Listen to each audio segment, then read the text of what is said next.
But first, West Australians have given Premier Mark McGowan the greatest vote of confidence probably in ALP history, leaving the Liberal Party in WA with just 2 seats in the House. They might get 3 if they're lucky. It is an annihilation. In fact, the dysfunctional WA National Party will likely lead a state opposition. It is quite phenomenal. And it boils down to 2 related concepts and one own goal. Firstly, voters cling to governments during crisis periods. It's been proven time and time again. And the related reason, the vast majority of West Australians loved how McGowan shut their borders to the evil and disease-ridden East Coast every time someone sneezed. Now, the priority for West Australians was to eradicate COVID-19 at every juncture. That was their aim. And keep their borders shut. Maybe they had to do it several times. And they didn't seem to be concerned about that, irrespective of the damage inflicted on businesses and, of course, jobs. That animosity towards those in the East who apparently preached to West Australians, it is a real thing. And we did preach, because what was happening in New South Wales was proving that you can juggle more than COVID-19. You can juggle the economy and the mental stress from lockdowns as well. But McGowan, well, he played that trump card, that us against them trump card, as did Annastacia Palaszczuk in Queensland late last year, perfectly. The more we criticised McGowan, the more coverage it got and the more a state of origin kind of mentality grew. And thirdly, the WA Liberal Party was appalling, promising 0 emissions by 2035. Not even Labor wants to do that at the moment. The end of coal, they said, changing the name of a stadium, for heaven's sake. That was a state promise, and even admitting they couldn't win.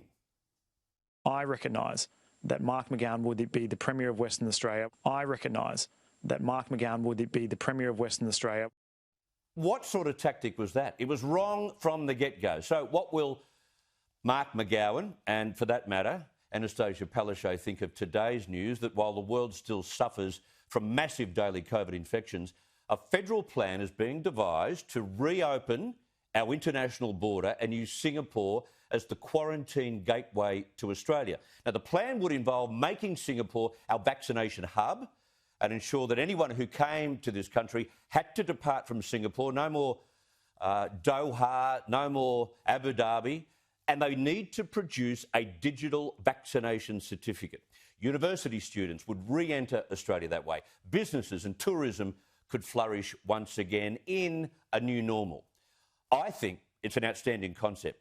But for those who are risk-averse, they won't be happy, Jan. Both leaders who know what damage closed international borders is doing to their economies will play that trump card once again. You can see it.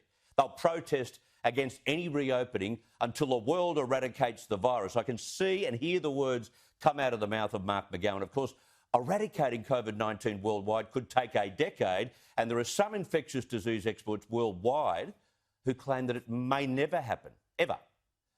But this will be our future, getting a vaccine and using a vaccine certificate to travel, do business and keep Australia's economy alive. You can't simply hide behind the fact that the rest of the world is still in dire straits and we need to keep our borders closed. Now, that might suit parochial smaller states, but it won't help Australia. And as Scott Morrison said during the week, it's important that all premiers, chief ministers, prime ministers make decisions that are very commensurate with the new risk framework that we are facing this year, which is different to last year.